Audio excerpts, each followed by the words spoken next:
Hello दोस्तों, फिर से स्वागत है आपका। आज फिर हम हाइपोथेसिस पे जो क्वेश्चन हैं उसी को आगे कंटिन्यू करेंगे।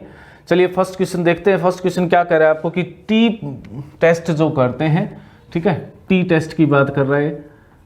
टी टेस्ट कब करते हैं? सबसे पहले तो ये बता दूं आपको, T test, T student test भी बोलते हैं जिसको। इसमें क्या किया जाता है आपको सबसे पहले देखिए, टी टेस्ट के अंदर n अगर मान लो छोटे सैंपल है 30 से कम है और n का मान 5 से भी ज़्यादा होना चाहिए और 30 से कम हो जाती है तो उसको बोलते हैं स्मॉल सैंपल, छोटे सैंपल बोलते हैं, और उसके लिए ये टेस्ट किया जाता है। चलिए पहला क्वेश्चन उठाते हैं कि टी टेस्ट के साथ, ठीक है, जो परिकल्पनाएं करते हैं हम, वो कौन कौन सी है, उसमें से कौन सा राइट है। सबसे पहले तो है कि जो वितरण है वो क्या है, नॉन रैंडम है, राइट।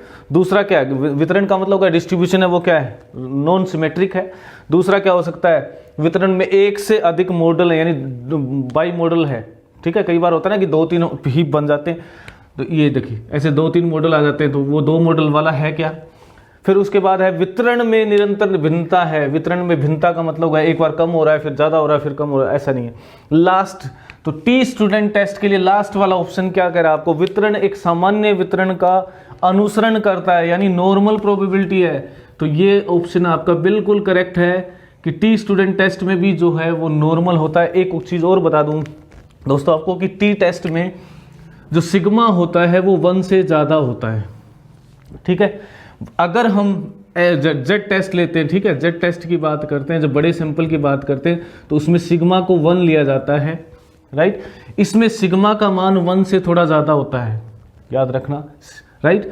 जैसे जैसे n बढ़ता है, n मतलब देखिए n बढ़ता है, देखिए हमने पढ़ा ना सैंपल एरर। सैंपल एरर क्या होगी, सैंपल एरर होती है सिग्मा अपॉन रूट n। जैसे जैसे n को बढ़ाएंगे इसका मान क्या होता जाएगा, कम होता जाएगा। तो यानी n के बढ़ने से सिग्मा भी क्या होगा, 1 की तरफ चला जाता है। ये ध्यान रखना, 1 की तरफ चला जाता है। तो यानी छोटे सैंपल्स के लिए सिग्मा का मान 1 से थोड़ा सा ज़्यादा आता है हमेशा, और n जब 30 से ज़्यादा बढ़ते बढ़ाते जाते हैं तो ये 1 के आसपास आ जाता है। यानी ये जो टेस्ट है, एक चीज़ और बता देता हूँ कि जो स्टूडेंट टी टेस्ट है, ठीक है, स्टूडेंट टी टेस्ट है, ये बड़े सैंपल के लिए भी यूज़ कर सकते हैं। लेकिन जो बड़े सैंपल के लिए हम जेड टेस्ट यूज़ करते हैं हाइपोथेसिस का, ठीक है, जेड पैरामीटर निकालते हैं, स्टैटिक निकालते हैं, तो इसको छोटे सैंपल के लिए, छोटे सैंपल्स के लिए यूज नहीं कर सकते, नहीं कर सकते, ठीक है। याद रखना, ये छोटे सैंपल के लिए यूज नहीं होता है,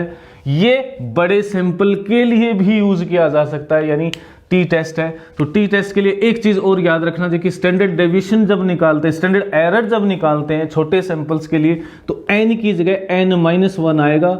ये याद रखना, जिसको हम डिग्री ऑफ, इसी को हम डिग्री ऑफ फ्रीडम बोलते हैं। और अगर मान लो आपके पास ये अंतर का कर रहे हैं, ये तो मैं क्या कर रहा हूँ, सिर्फ माध्य का कर रहा हूँ, एक चीज़ का परीक्षण कर रहा हूँ, किसका, कि मेरा हाइपोथेसिस क्या है कि जो सैंपल है और जो पॉपुलेशन है दोनों के अंदर मान लिया हमने कि दोनों का माध्य क्या है, समान है, उसके लिए कर रहा हूँ। लेकिन जब माध्यों का अंतर हो, माध्यों का अंतर की 2 सैंपल लिए, उसके लिए माध्य मान लिया, एक के लिए x1 बार है, दूसरे के लिए x2 बार है, और मेरा हाइपोथेसिस ये बन रहा है कि x1 माइनस x2 बार क्या है, 0, यानी दोनों में कोई अंतर नहीं है। या ऐसे भी कह सकते हैं इसको कि x1 bar equal to x2 बार है, यानी दोनों जो सैंपल लिए हैं दोनों उनका माध्य समान है। तो उस केस में जो डिग्री ऑफ फ्रीडम है, मान लो इसके अंदर n1 क्या है, सैंपल पॉइंट है, और इसके अंदर n2 इकाइयां हैं। पहले सैंपल में n1 है, दूसरे में n2 है, तो उस केस में डिग्री ऑफ फ्रीडम, याद रखना डिग्री ऑफ फ्रीडम, चलिए वो क्या हो जाएंगी, वो हो जाएगी n1-1, पहले में से एक कम और दूसरे में से भी n2-1, यानी कुल मिला के n1 + n2-2 होगी। इस चीज़ को ध्यान रखना, आगे हम इस पर क्वेश्चन भी करने वाले हैं। चलिए नेक्स्ट क्वेश्चन की ओर बढ़ते हैं। जो हमारा क्रिटिकल रीजन है उस पर बेस्ड क्वेश्चन है। देखिए क्वेश्चन क्या कह रहा है, यदि एक परिकल्पना हाइपोथेसिस को के महत्व को 0.6 स्तर पे, किस पे बता रहा है आपको, 0.6 स्तर पे क्या कर दिया, अमान्य कर दिया, ठीक है, यानी स्वीकार नहीं कर रहे हैं, 0.6 पे खारिज कर दिया, अमान्य कर दिया, तो इसे किसी भी स्तर पे मान्य कर सकते हैं, मान्य कर सकते हैं। 0.5 स्तर पे भी क्या होगा, खारिज कर दिया जाएगा। 0.5 से स्तर पे खारिज किया जा सकता है और इसे 0.5 के स्तर पे अस्वीकार नहीं किया जा सकता। देखिए 3 संभावनाएं हैं। वो कह रहा है कि 0.6% पे हमने क्या कर दिया, 0.06% पे इसको अमान्य कर दिया। हमारा जो रीजन है, देखिए क्या है एक्चुअल में, ये केस है कि एक हाइपोथेसिस था और ये हमारे क्या होते हैं, क्रिटिकल रीजन होते हैं। इसको 3 भागों में बांट सकते हैं हम। एक तो क्या होगा, लेवल ऑफ सिग्निफिकेंस, और ये हो गया मान लो 0.6 वाला, ठीक है, 0.6 इधर 0.6 इधर, या 0.33 मान लो आप, ठीक है, 0.3 इधर मान लो, एक तरफ नहीं कर रहे, दोनों तरफ करते हैं, 0.3 और ये 0.3। 0.6 में अगर मान लो अंतर इसके बीच में आता है तो हम स्वीकार कर लेते हैं हमारा हाइपोथेसिस, नल हाइपोथेसिस। अदरवाइज यहाँ पे कौन सा हाइपोथेसिस, अल्टरनेट वाला, जिसको रिसर्च वाला भी बोलते हैं, पहले वाले वीडियो में बताया था मैंने, अल्टरनेट, यानी जो अल्टरनेट हाइपोथेसिस है उसको मानना पड़ेगा। फिर अब ये कह रहा है कि 0.6 स्तर पे अमान्य कर दिया हमने, खारिज कर दिया, तो 0.5 पे क्या होगा, तो देखिए 0.5 का मतलब होगा थोड़ा सा यहां आएगा, वो ये वाला रीजन हो जाएगा 0.25 और इधर भी होगा 0.25।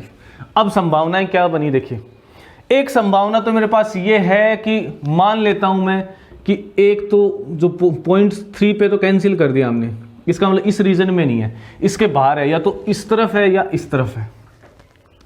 अब देखो आप, अगर ये इस तरफ है तो यह कहां हो सकता है, देखिए एक तो इस रीजन में आ सकता है, तो उस केस में तो 0.5 पे क्या हो जाएगा, स्वीकार्य हो जाएगा, ठीक है, एक्सेप्ट कर लेंगे इसको, क्या, क्योंकि इस 0.5 के रीजन में तो एक्सेप्ट हो रहा है वो, क्योंकि 0.5 से इस साइड है, 0.25 से 0.25 से तो 0.5 हो गया टोटल। और अगर मान लो ये यहां ना आके ये इसके बाहर 0.5 से भी बाहर चला गया, ठीक है, 0.5 से भी बाहर चला गया हमारा क्या मान, जेड स्टैटिक्स जो है उसका मान, या टी स्टैटिक्स जो है, तो उस केस में ये 0.5 के लिए भी क्या होगा, अस्वीकार्य कर दिया जाएगा, नॉट एक्सेप्टेबल, यहां भी एक्सेप्ट नहीं करेंगे। तो अब आप बताओ 0.6 का 0.5 से कोई रिलेशन हुआ क्या, नहीं हो सकता है कि अभी इस पे अस्वीकार कर दिया, तो अस्वीकार कर दिया तो ये 0.5। अगर मेरे से ये पूछता कि 0.6 स्तर पे अमान्य है, तो मैं ये कह सकता हूं कि 0.7 पे तो हमेशा क्या होगा, अमान्य होगा, ठीक है जी, 0.7 पे तो हमेशा अमान्य, इससे ज्यादा वैल्यू यानी इसके इस साइड तो अमान्य नहीं होगा, क्योंकि यहां पे अमान्य है तो इससे पहले तो हमेशा अमान्य नहीं होगा, समझ रहे हो आप। यानी देखिए 2 चीजें हो गई, लेकिन कौन कौन सी होगी, देखिए पहले उसको बात करते हैं। 0.01% होता है एक तो, ठीक है, जिसको 99% बोलते हैं, और एक होता है 0.05%। अगर इस पे नोट एक्सेप्टेबल है ना, समझ रहे हो आप, इस पे नोट एक्सेप्टेबल है, इस पे स्वीकार नहीं कर रहे हैं हम, तो ऑब्वियस सी बात है यहां नहीं आ रहा है, यहां पे स्वीकार नहीं कर रहे हैं, तो 0.5 के लिए भी हो सकता है स्वीकार्य रीजन में आ जाए, नहीं हो ही नहीं सकता, क्योंकि वो तो उससे बाहर पड़ा है। तो मेरा कहने का मतलब है कि 0.3 से बाहर पड़ा है, वो 0.3 से बाहर पड़ा है, लेकिन 0.25 के लिए क्या कह सकते हो आप, इसके बीच में भी आ सकता है दोनों के। देखो 2 चीजें हैं ना, ये इसके बीच में आ जाए एक तो ये वाला, तब तो वो स्वीकार्य हो जाएगा, किसके लिए, 0.5 के लिए। और इससे भी बाहर आ गया, मान लो इस साइड आ गया और उसके इस साइड आ गया, तो ये दोनों ही केस में अमान्य होगा। तो इसका मतलब हमारा ऑप्शन क्या रहने वाला है कि इसे 0.0 स्तर पे खारिज कर दिया जाना चाहिए, नहीं, ठीक है, इसे 0.5 से के स्तर पर खारिज किया जा सकता है, इसे 0.05 स्तर पे अस्वीकार नहीं किया जा सकता है। तो ऑप्शन कौन से वाला है कि अस्वीकार, स्वीकार खारिज किया जा सकता है, क्योंकि इसमें आ रहा है तो 0.5 में भी खारिज हो सकता है और नहीं भी हो सकता। तो सोच समझ के देखिए, सोच के देखो, आंसर तीनों ऑप्शन एक जैसे हैं। किसी नंबर ये जो सेकंड है इसका आंसर क्या होने वाला है, सी, कि उसको खारिज किया भी जा सकता है अगर वो और भी बाहर चला गया तो, लेकिन ये नहीं कह सकते कि हमेशा एक्सेप्ट करेंगे, हमेशा खारिज कर ही देंगे, हो भी सकता है, किया भी जा सकता है, ठीक है। नेक्स्ट क्वेश्चन की ओर बढ़ते हैं। अब नेक्स्ट क्वेश्चन देखिए दोस्तों, बड़ा जबरदस्त क्वेश्चन है। क्वेश्चन क्या कह रहा है आपको कि 2 पुंछ वाले यानी 2 ट्रायल टेस्ट कर रहे हैं, ठीक है, वाले परीक्षण में जब एक वास्तविक वैकल्पिक परिकल्पना मीन्स अल्टरनेट हाइपोथेसिस, राइट, के लिए शून्य परिकल्पना को खारिज कर दिया जाए, यानी शून्य परिकल्पना को क्या कर दिया हमने, खारिज कर दिया, तो इसमें से कौन सी त्रुटि होगी। अब देखिए आपको क्या दे रखा है कि HA सही है, राइट, अल्टरनेट वाला सही है, सत्य है। और हमने खारिज किसका कर दिया, H0 को क्या कर दिया, खारिज कर दिया। कौन सी त्रुटि हुई, सोच समझ के देखिए, सोच के देखिए क्या होगा ये।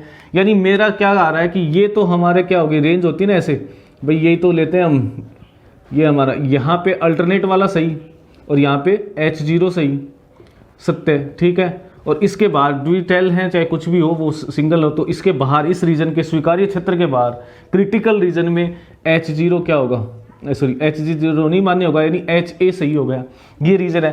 और ये क्या कह रहा है कि डबल टेस्ट है, तो HA को क्या कर दिया, यानी वैल्यू यहाँ आ रही है, फिर भी H को हमने क्या कर दिया, खारिज कर दिया। ठीक है, सही तो किया हमने कहाँ गलती कर दी भाई, ना तो त्रुटि A होगी ना ही त्रुटि B होगी, इसमें से क्या होगा, कोई त्रुटि नहीं है।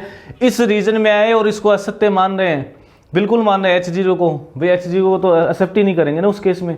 कब एक्सेप्ट करते हैं, जब एक्सेप्ट तब करेंगे जब ये रीजन में आ जाए, ठीक है। और फिर उसके बाद भी हम इसको मान लें तो ये क्या हो जाएगा भाई, सही आ जाए और उसको माने नहीं तो फर्स्ट टाइप की होगी, और ये सही नहीं आए और उसको मान ले तो दूसरी टाइप की होगी। ये कह रहा है कि इसके बाहर ही आ रहा है, तो इसका मतलब कोई त्रुटि नहीं है। ऐसे क्वेश्चंस का बड़ा ध्यान से सोच समझ के जवाब देना। ये दोस्तों नेक्स्ट क्वेश्चन पे बढ़ते हैं। नेक्स्ट क्वेश्चन क्या कर रहा है आपको कि एक नमूने का आकार में कमी के का साथ, नमूने के यानी n डिक्रीज हो जाए, n की मान कमी आ जाए, तो एक परिकल्पना का अस्वीकृत क्षेत्र यानी जो नॉन एक्सेप्टेबल रीजन है, नॉन एक्सेप्टेबल रीजन है, कौन सा रीजन, ये हमारा क्या हो गया, ये वाला काम हो गया, ये हो गया हमारा एक्सेप्टेबल रीजन। कौन सा, ये वाला एक्सेप्टेबल, और ये क्या हो गया, नॉन एक्सेप्टेबल। अब इससे कैसे पता चले, देखिए आप सीधा सा है कि n का मान कम कर रहे हैं, धीरे धीरे डिक्रीज कर रहे हैं, तो क्या होगा, आप सीधी सी बात जानते हो कि z की वैल्यू क्या होती है, x bar minus mu upon sigma upon root n। तो इसको अगर मैं लिखूं, ये देखिए मॉडुलस होता है, प्लस माइनस ले लो कोई फर्क नहीं पड़ता उससे, क्योंकि वो रीजन से related, upon sigma into root n। अब देखिए यानी z है वो क्या है, रूट n के प्रोपोर्शनल। ये भी एक क्वेश्चन बन सकता है कि z का मान है जो स्टैटिक है, ठीक है, स्टैटिक है, उसका मान क्या होगा किसी सैंपल के लिए, वो n के साथ n के वर्गमूल के साथ साथ बढ़ता है, यानी उसके समानुपाती होता है। तो ये वैल्यू आ गई, तो अगर n को कम कर देंगे तो z का मान भी क्या होगा, कम, और z का मान कम हो गया तो ये क्या आ गया, एक्सेप्टेबल रीजन में। भाई एक्सेप्टेबल z का मान कम होगा तो इसी रीजन में आएगा। तो नॉन एक्सेप्टेबल का क्या होगा, नॉन एक्सेप्टेबल क्षेत्र क्या होगा, कम होता जाएगा, उसकी कमी आ जाएगी, ठीक है। z का मान बढ़ने से, देखिए n का मान क्या हुआ, कम किया तो z का मान कम हुआ, और z का मान कम हुआ तो एक्सेप्टेबल रीजन में आने के चांसेस बढ़ गए, यानी बाहर जाने के कम हो गए। नेक्स्ट क्वेश्चन की ओर बढ़ेंगे। नेक्स्ट क्वेश्चन क्या कह रहा है आपको, देखिए कि अगर एक टी टेस्ट, ठीक है, पेयर्ड है, ध्यान रखना, देखिए एक चीज तो होती है, देखिए पेयर्ड नहीं है, और एक कह रहा है वो पेयर्ड है। पेयर का मतलब दो को एक साथ ले लिया, तो पहली में इकाई n है, दूसरे तो अगर टोटल अगर पेयर करते हैं ना, दो के बनते हैं, तो कितने 2n पेयर बन गए। n कोई भी संख्या हो सकती है, कितने भी सैंपल हो गए, तो दो एक साथ निकाले हमने, एक निकाला फिर दो एक साथ निकाले फिर दो, तो टोटल कितने हो गए, 2n हो गए। तो पेयर कितने बने, n बने। अगर इसकी बात कर रहा है तो इसका मतलब इसमें पूछ रहा है आपको क्या, स्वतंत्रता की डिग्री क्या होगी। स्वतंत्रता की डिग्री देखिए 2n-1 होगी, क्योंकि हमारे पास जो सैंपल निकले हैं वो कितने निकले हैं, 2n निकले। ले सर आपने थोड़ी देर पहले बताया था कि दो हो तो n1-1 प्लस n1 तो देखिए ये n1 प्लस n2-2 देखने में बड़ा इजी सा क्वेश्चन दे रखा, लेकिन कंफ्यूजन करने के लिए देखिए बहुत काफ़ी है। कैसे, n1-1 ये अलग सैंपल है, ये अलग सैंपल है, तब डिग्री ऑफ फ्रीडम ये होगी डिग्री ऑफ फ्रीडम।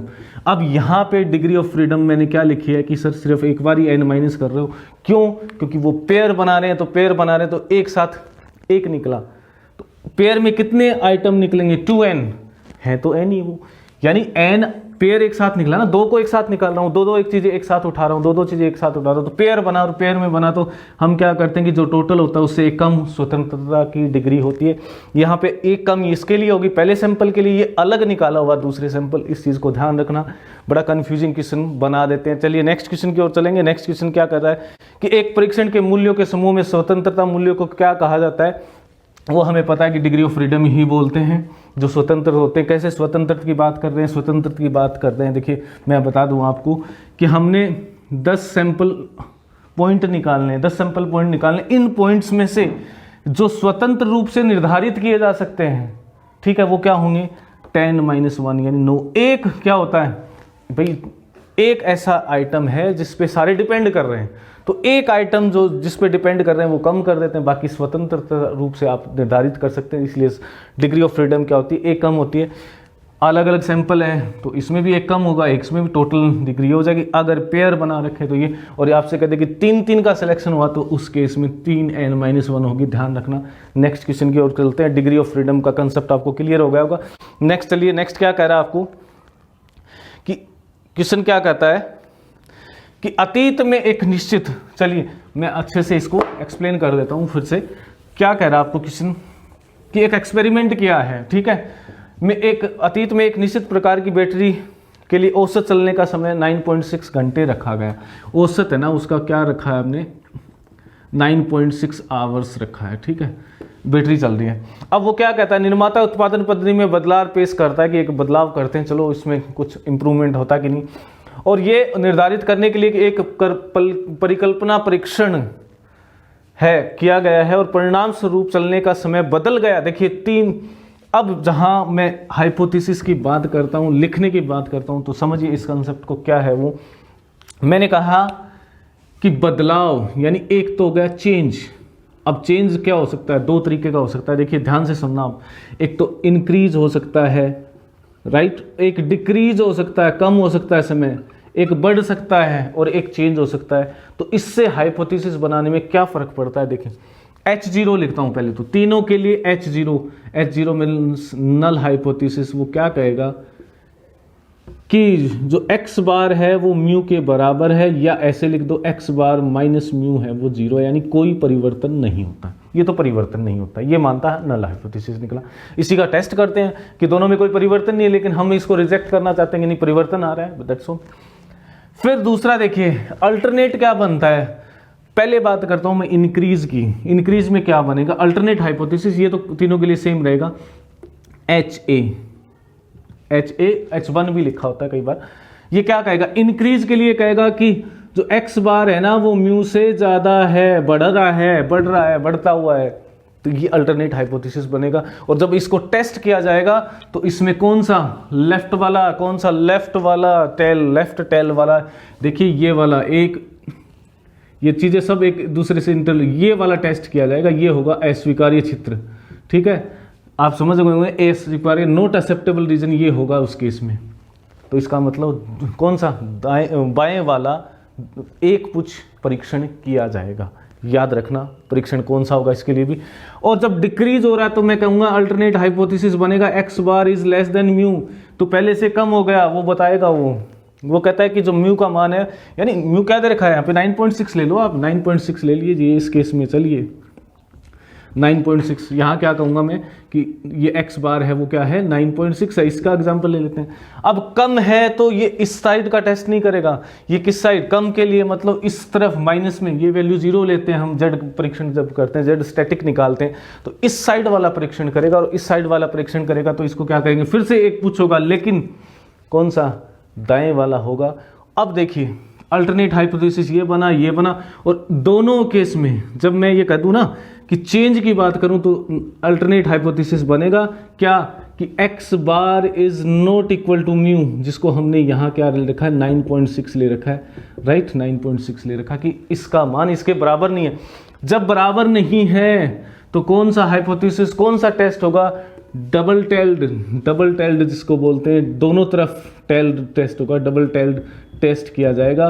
और इसमें क्या हो रहा था, लेफ्ट वाला टेस्ट एक पूछ, वन टेल्ड, ये वन टेल्ड, लेकिन कौन सा, राइट वाला, ओके। तो ये कह रहा है कि 9.6। अब आपको बताना है कि नल हाइपोथेसिस और अल्टरनेट हाइपोथेसिस क्या है। तो I think now you can answer, आराम से आंसर देख सकते हो। आंसर नंबर सी क्या होगा इसका कि 9.6, ठीक है, म्यू इज 9.6 और h1 क्या है, नॉट इक्वल टू 9.6, ये आपका आंसर करेक्ट होगा, ठीक है। नेक्स्ट क्वेश्चन की ओर बढ़ते। नेक्स्ट क्वेश्चन क्या कह रहा है आपको, देखिए मान लीजिए कि आप एक अकाउंटेंट द्वारा किए गए दावे का परीक्षण करते हैं। ठीक है, ये तो मैंने आपको बता दिया, चलो ये लिखा रहने दो, कोई दिक्कत नहीं। मान लीजिए कि आप एक अकाउंटेंट द्वारा किए गए दावे का परीक्षण करना चाहते हैं और अकाउंटेंट क्या दावा कर रहा है वो देखिए क्या कहता है कि वह 1 घंटे के भीतर एक मानक पर रिटर्न पूरा करने में सक्षम है। ठीक है, एक्सटेंडेड दो है, रिटर्न करना उसको वो कर सकता है, लिख सकता है। 24 ठीक है, कर रिटर्न के एक यादृच्छिक नमूने के लिए लेखाकार का औसत ये आया। वो दावा तो क्या कर रहा है, ठीक है, दावा कर रहा है कि म्यू मान लो ना कि दावा कर रहा है 1 आवर, ठीक है, यानी 60 मिनट का दावा कर रहा है। अब हमने सैंपल लिया 24 का, ठीक है, 24 का रिटर्न करने और उसको एक लिया और उसका टाइम जो आया ना x बार जो आया वो 63.2 मिनट आया। ठीक है, 60.23 मिनट आया और स्टैंडर्ड डेविएशन सिग्मा क्या आया 7.7 मिनट आया। आपको क्या बताना है, इसको नॉर्मल डिस्ट्रीब्यूशन मान लेते हैं। ठीक है, मान लिया नॉर्मल डिस्ट्रीब्यूशन, तो क्या होगा, तो आपको बताना है कि लिए इस परीक्षण इसके लिए हम किसकी वैल्यू फाइंड करेंगे, कौन सा आंकड़ा मतलब कौन सा टेस्ट यूज किया जाएगा और उसकी वैल्यू क्या होगी। चलिए उसको करते हैं। तो सबसे पहले तो भैया ध्यान रखना n का मान 30 से कम है, यानी स्टूडेंट टी टेस्ट से इसको टेस्ट किया जाएगा पहली बार। तो t का मान क्या होता है, t का मान होता है x बार सैंपल का मीन, इसका मीन बटे सिग्मा अपॉन क्या ये n-1 होता है क्या। अरे भैया सैंपल स्पेस अगर 30 से कम ले रहे हैं सैंपल तो इसका मतलब डिग्री ऑफ फ्रीडम और डिग्री फ्रीडम एक कम आएगी और ये बन जाएगा आपका। देखिए x बार वो तो आ कितना रहा है उसका टाइम 63.2 माइनस कहा कितना उसने 60 मिनट और सिग्मा कितना है 7.7 अपॉन में अंडर रूट कितना हो गया 23 हो गया। आप 24 का सैंपल लिया है और ये बन गया आपका। देखिए मॉडुलस लगा दो कोई फर्क नहीं, मतलब प्लस माइनस से कोई फर्क नहीं पड़ना है। 3.2 अपॉन में 7.7 इंटू रूट 23। तो ये देखो आप ये नियर अबाउट मान लो 5 के आसपास ही आएगा, 5 से थोड़ा कम आ जाएगा। तो 5 करेंगे तो 15 को 7.5 से करेंगे 2 के आसपास आएगा और आंसर आपका क्या आ रहा है, टी वैल्यू निकलेगी 2.04। यही आपका क्या रहने वाला आंसर रहने वाला है, ज़्यादा कुछ कैलकुलेशन नहीं करना है।